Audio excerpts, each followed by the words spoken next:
Estamos começando mais um programa na série especial pela Turquia e Grécia, conhecendo os caminhos do apóstolo João, do apóstolo Paulo e a história do cristianismo. Você sabe, eu sou Rodrigo Silva e sempre busco evidências que confirmem a historicidade da Bíblia Sagrada e nos ajudem a conhecer a história da fé cristã. E no programa de hoje, você não pode perder as informações que nós vamos trazer para você.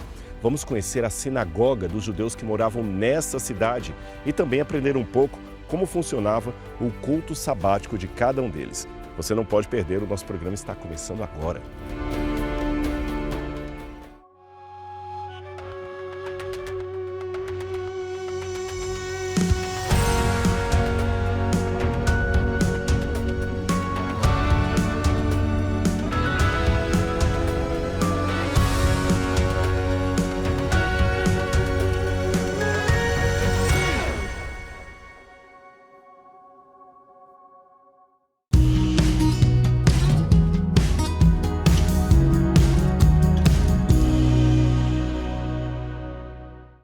E aí, Laura, repórter? Como está? Estou nervosa, mas estou preparada. Como sempre. É nosso... Cara, eu nunca peguei num bicho desse, mas olha... Isso é um Transformer. Olha como eu fico natural. Olha como eu fico natural, ó. Hoje a nossa curiosidade é bíblica. E eu aproveitei que eu tô aqui de bastidor assistindo o spoiler do Rodrigo gravando lá no fundo e lembrei de uma coisa. Sardes é uma das 7 igrejas do Apocalipse, não sei se você se lembra. E aí, o Rodrigo explicando ali, eu lembrei de algo. João escreveu recomendações para as igrejas. E para Sardes, ele escreveu o seguinte, em Apocalipse capítulo 3, verso 1. Ao anjo da igreja em Sardes, escreva: estas coisas diz aquele que tem os 7 Espíritos de Deus e as 7 estrelas. Conheço as obras que você realiza, que você tem fama de estar vivo, mas está morto. E por que João escreveu justamente isso para Sardes? Porque Sardes considerava-se uma cidade inatingível, impenetrável, talvez pela localização que ela se encontra, que é uma região mais alta onde nós estamos agora. Mas os dias dessa cidade estavam contados, porque em 546 a.C. ela foi atingida pelos medos. Só que justamente por essa cidade se considerar, ela tinha uma fama de estar viva, de estar cheia de entusiasmo. Na verdade, isso não era muito bem o que estava acontecendo. Na verdade, ela foi consumida pelo orgulho e pela indiferença das pessoas. E foi aí que me veio a reflexão. Como que está a nossa vida, a nossa comunhão com Deus, com o próximo, com a igreja? Será que estamos vivendo um cristianismo somente de fachada, como essa bonita ali atrás de mim?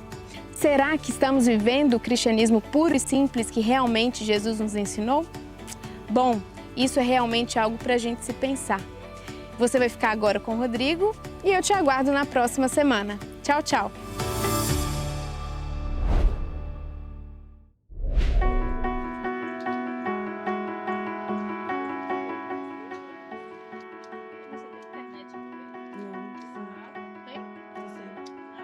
Laura, o que tu acha mais legal de acompanhar o Rodrigo assim nas viagens? O que mais tu gostou de participar, de ver? Tudo ao lado dele é maravilhoso. E eu digo com muito, muito amor no coração mesmo, porque eu amo acompanhá-lo. Isso é muito importante para mim. Eu testemunho.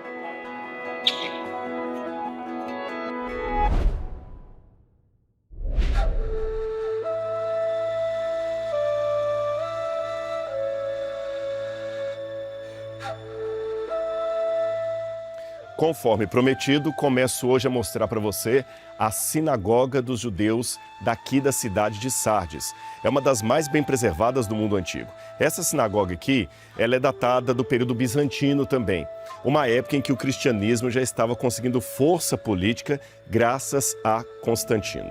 E aqui 2 coisas me chamam a atenção nessa sinagoga. A primeira delas é a riqueza dos judeus aqui na cidade nessa época, porque além daquilo que eu mostrei no programa anterior, de toda a parte comercial que eles tinham adjacente à sinagoga, na avenida principal da cidade, num inteiro bairro judeu, lembra que eu falei da Politeuma, que era o bairro judaico dentro de uma grande cidade? Além de serem prósperos, a estrutura da sua casa de oração, da sua Beit Knesset ou sinagoga, é realmente fantástica.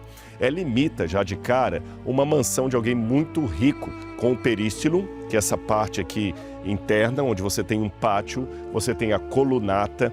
Geralmente eles enfeitavam esse pátio com algum chafariz de água, algum objeto muito suntuoso. Foi colocada esta imitação aqui de uma ânfora apenas para dar um ornamento ou uma ideia ornamental de como seria originalmente.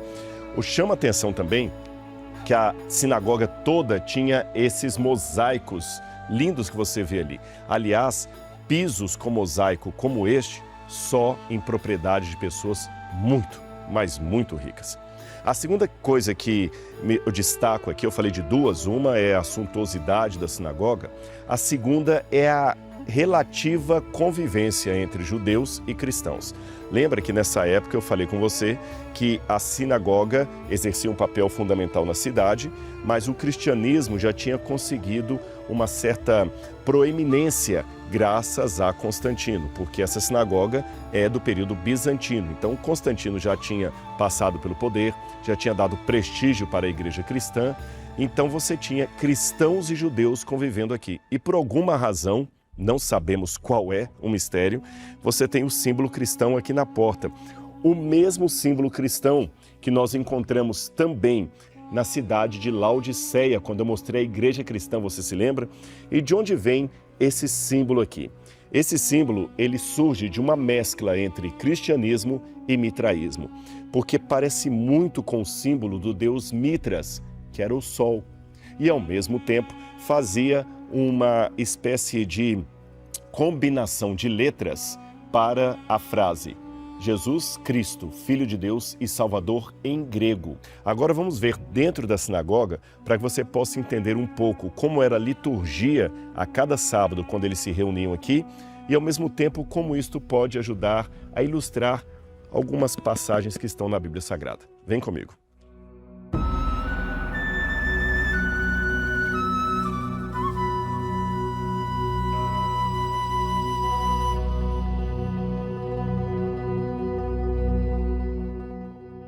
Nós já íamos entrar na sinagoga, mas eu resolvi parar aqui porque o pessoal deu uma sugestão que eu acho que é válida. Eu falei com vocês ali do símbolo de Cristo misturado com o símbolo do Deus Sol. Falei que é a partir da junção de várias letras da palavra irtus e que daria uma frase, mas talvez não tenha ficado tão didático para você a origem, o formato, o argumento desse símbolo. Então eu vou fazer aqui na terra. Vou colocar respeitosamente a minha Bíblia aqui, não vou botar a Bíblia no chão não. E aqui eu vou pegar uma pedrinha e vou escrever para vocês. O Vassinha vai mostrar aqui, eu acho que é melhor você pegar de lá aqui para não ficar de cabeça para baixo. Eu vou escrever primeiro a palavra irtus em grego. Irtus, você se lembra peixe. Então você tem a palavra I, que seria como se fosse um pauzinho assim, né? O X, tus, essa é a letra T, tá bom? Irtus. Aqui seria um Y e aqui seria o sigma. Você tá vendo? Irtus. Agora nós podemos pegar cada letra dessa e fazer uma palavra. Iota, você fala Jesus, Jesus. O Ri, Christos, Jesus Cristo.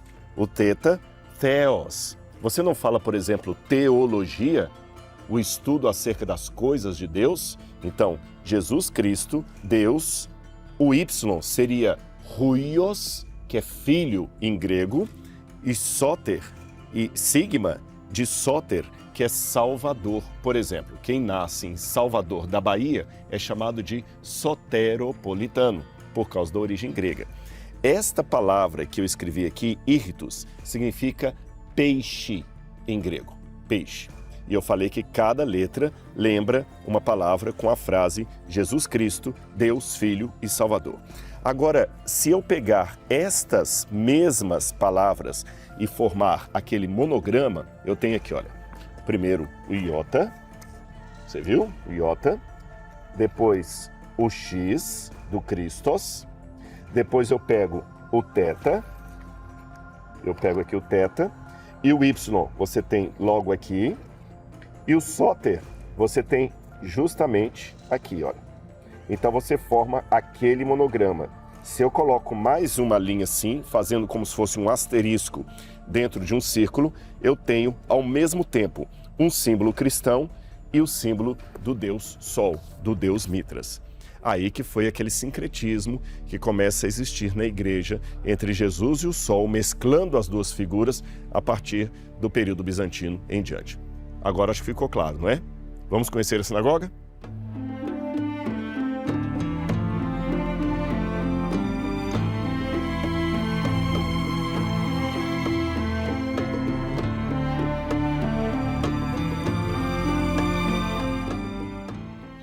Eu acho lindo isso aqui, esse prédio, essa ambientação. Fico imaginando os judeus aqui, todos os sábados, lendo a Torá.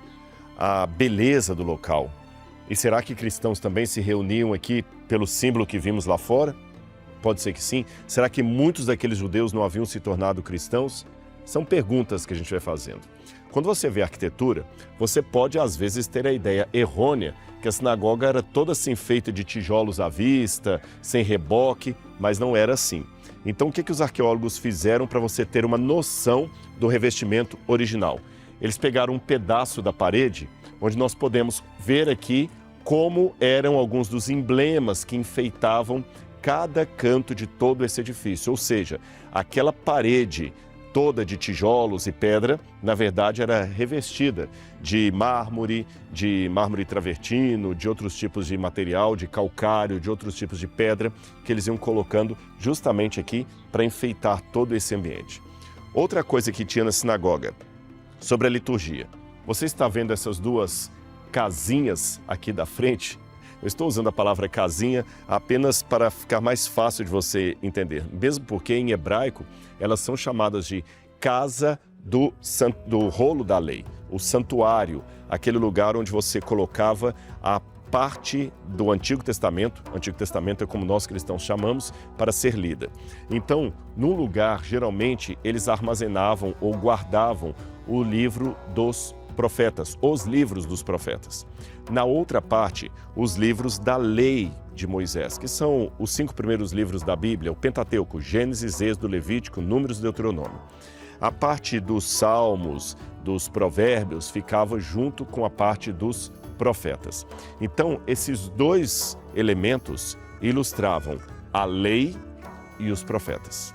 Como eu falei, algumas sinagogas tinham dentro desse lugar, ali nós temos uma porta falsa, vou pedir o Vacian para ver comigo aqui, imitando o que seria um armário, você está vendo? Imitando o que seria o armário. Então, em algumas sinagogas, de fato, você teria um armário ali, noutras você tem apenas a amostragem desse armário.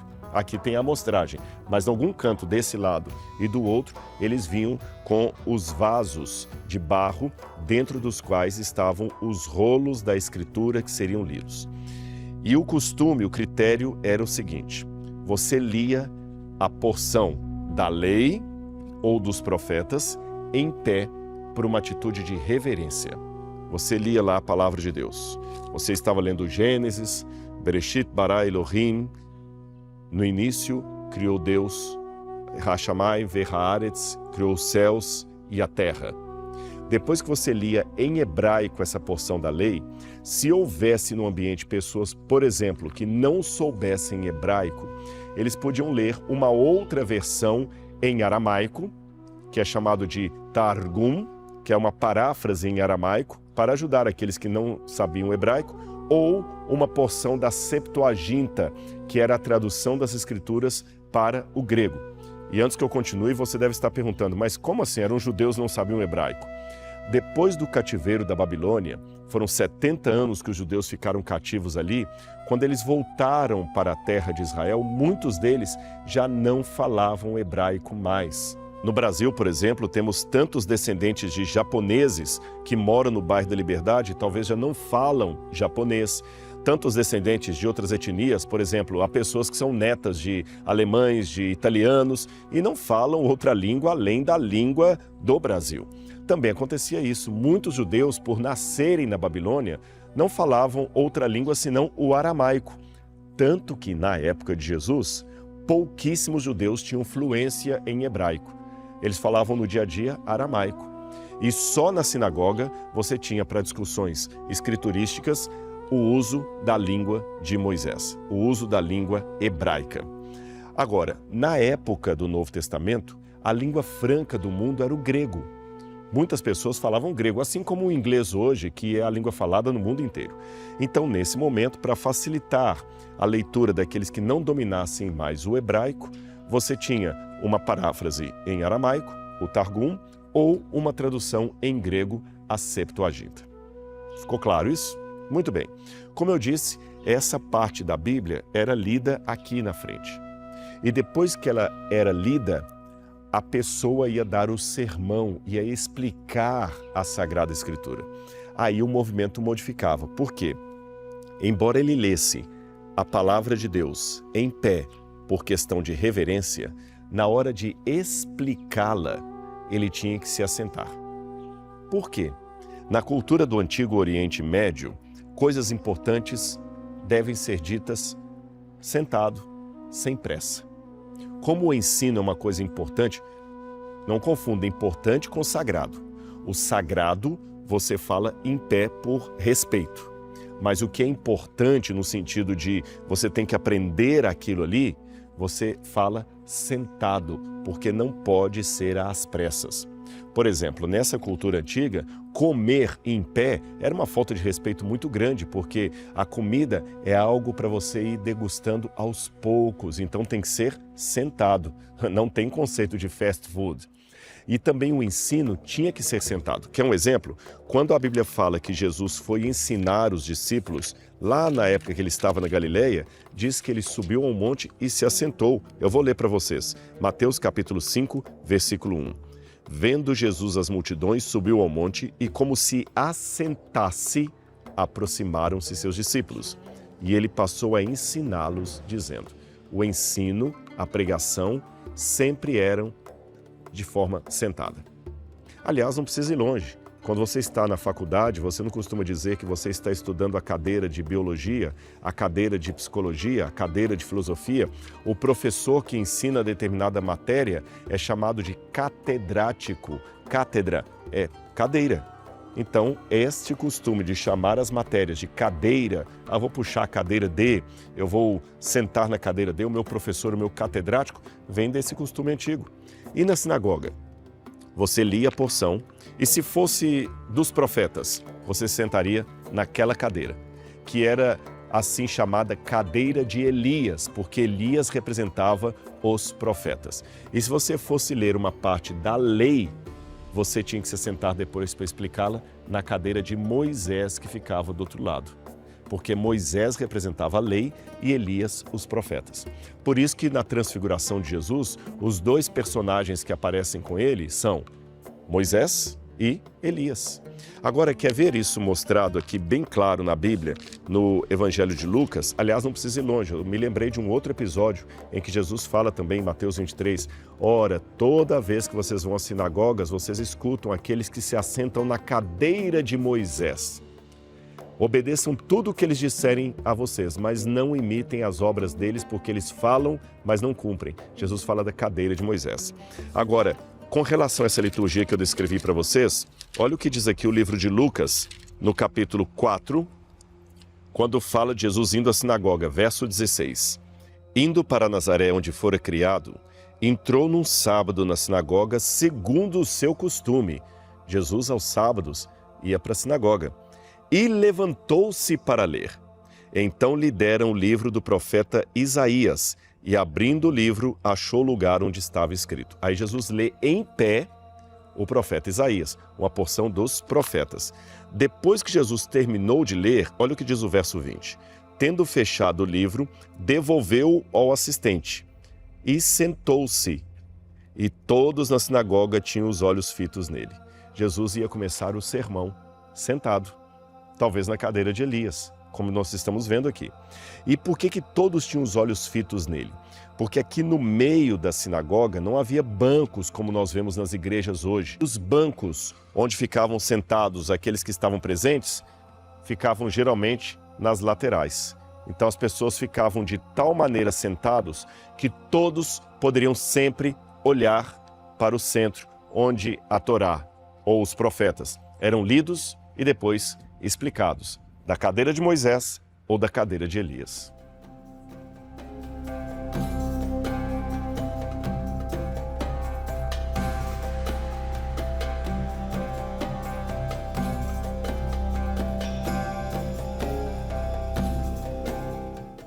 Um último elemento de mistério, debate e polêmica aqui da sinagoga de Sardes. É essa parte daqui. Você vê que a sinagoga parece que foi ampliada e aquela forma ali, formando um apsum, que é uma meia-lua, imita bem a arquitetura daquelas primeiras igrejas domésticas, a Domus Ecclesia, que eu mencionei para vocês em alguns programas anteriores. Então, alguns debatem se talvez com o passar dos séculos, essa sinagoga deixou de ser uma sinagoga para os judeus para se tornar uma igreja dos cristãos. Aí justificaria o símbolo cristão lá na porta e talvez uma hegemonia cristã sobre os judeus que, quem sabe, os converteu à força ou tornou a sua casa de culto numa igreja do cristianismo. São hipóteses. Vamos ver ainda o que o debate nos reserva, quais as novidades que a arqueologia vai trazer, os novos artigos acadêmicos. São peças de um quebra-cabeças antigo, cheio de peças faltantes, que nós vamos completando com algumas hipóteses razoáveis.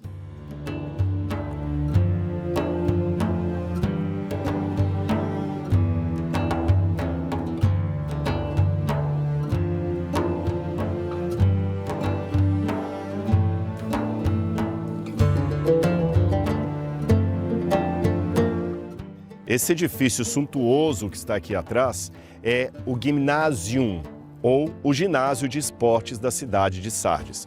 Ele é posterior à época bíblica. Ele é da época do 2º século e depois foi refeito ou remodelado no 4º século. Mas acredita-se que tanto esse edifício quanto a sinagoga que eu acabei de mostrar para você está no mesmo lugar onde ficavam originalmente a sinagoga do 1º século e o ginásio também do 1º século. E qual era a importância do ginásio para a cidade? É aqui que os atletas vinham apresentar as suas competições de corrida, tiro ao alvo, luta, tudo aqui. Aliás, esse lugar onde eu estou aqui, esse perímetro aqui, era a arena onde havia as competições e as pessoas ficavam nas arquibancadas assistindo. Agora tem uma curiosidade aqui. Esse edifício está bem ao lado da sinagoga que eu acabei de mostrar para vocês. Nós saímos da sinagoga lá, aquele toldo branco, demos a volta e já viemos para cá. Ao lado da sinagoga está esse edifício. Hoje os turistas amam vir tirar foto aqui, mas talvez a maior parte deles não sabe que havia um problema ético-cultural em relação ao judaísmo rabínico. É porque, de acordo com o Talmud, o ginásio era o lugar que deveria estar muito longe da sinagoga, ou melhor, a sinagoga deveria ser construída afastada do ginásio. Por qual razão? No ginásio, todos que estavam aqui competindo geralmente ofereciam tributos aos deuses. Então, depois do próprio templo pagão, o lugar mais idólatra era o ginásio. Em segundo lugar, havia um problema de pudor. Qual era ele? A palavra gymnasium, em grego, significa nudez. Os que corriam, que competiam aqui nas lutas, sempre o faziam nus. Era parte do regulamento dos gregos. Se você tinha que participar de uma Olimpíada, de uma corrida, ser um atleta, você tinha que fazer isso completamente nu. Então você imagina, pessoas correndo aqui completamente desnudas, num Shabat, enquanto lá na sinagoga os judeus estavam fazendo as suas orações. Não combinavam os dois ambientes. Aí vem a pergunta, se era assim, por que a sinagoga está tão perto do ginásio? Uma explicação que alguns dão é que talvez o ginásio foi construído posteriormente para rivalizar com a sinagoga. Outra explicação seria que no mundo gentílico, estou falando daqueles judeus que moravam fora da terra de Israel, você não tinha geralmente as condições ideais para ter a sua sinagoga onde você queria. E às vezes o bairro judeu tinha que amargar, ser vizinho de um lugar pagão. Acontecia isso. Nós temos, por exemplo, a sinagoga de Dura Europos, que ficava perto de um lugar pagão, e outros lugares fora do ambiente de Israel, desse mundo greco-romano. Agora, isto colocado, vamos falar de Paulo. Paulo conhecia esta realidade do ginásio. Paulo também tinha todo o seu pudor judaico quanto às questões morais. Mas Paulo tinha uma capacidade mental brilhante de, sem perder os seus princípios, sem negociar a sua fé, dialogar com o mundo grego, com o mundo romano, com o mundo secularizado. Paulo conseguia dar exemplos da realidade dos pagãos para mostrar o evangelho tanto para eles quanto para os judeus. E Paulo certamente conhecia a dinâmica de um ginásio, de um estádio de corridas, de lutas, de gladiadores, e Paulo usou esses elementos como simbolismo ou emblema para tornar mais clara a mensagem de Jesus. E um exemplo está aqui na primeira carta que Paulo escreveu aos Coríntios. 1 Coríntios, capítulo 9, Paulo começa dizendo o que ele fez. Eu vou ler desde o verso 22. Fiz-me fraco para com os fracos, a fim de ganhar os fracos. Fiz-me tudo para com todos, a fim de que, por todos os modos, salvar alguns. Assim corro também eu, não sem meta. Assim luto, não como deferindo golpes no ar, mas esmurro o meu corpo e o reduzo à escravidão, para que, tendo pregado a outros, não venha eu mesmo a ser desqualificado. Toda a linguagem que Paulo usa aqui é exatamente a linguagem das corridas, dos esportes, das Olimpíadas, que aconteciam em lugares como este aqui, nos ginásios. Agora é interessante que Paulo, sem desqualificar a sua fé, sem vender a sua identidade cristã e judaica, ele conseguia dialogar com o mundo greco-romano. Mas não percamos de vista o cerne do que ele está dizendo. Assim como os atletas tinham que se esmerar na competição, no treinamento, tinham que ir ao limite físico do seu corpo para ganhar a coroa, quanto mais nós cristãos. O problema é que a graça de Deus tornou-se, no vocabulário de muitos crentes, uma graça barata. Uma graça que, uma vez que Deus faz tudo por mim, não preciso fazer nada. Não. Lembremos o que Paulo falou. É tudo pela graça de Deus, não pelas obras. Mas eu tenho que sim esmurrar o meu corpo, reduzi-lo à escravidão, fazer de tudo para ganhar o prêmio, assim como os atletas fazem por uma coroa corruptível. Esta é justamente a base da fé cristã. Querer ir para o céu. Porque quem quer, dá um jeito. Quem não quer, dá uma desculpa. Mas o grande problema é que muitos cristãos hoje querem tudo, menos se esmerar, menos esmurrar o seu corpo, menos sofrer por amor do Evangelho.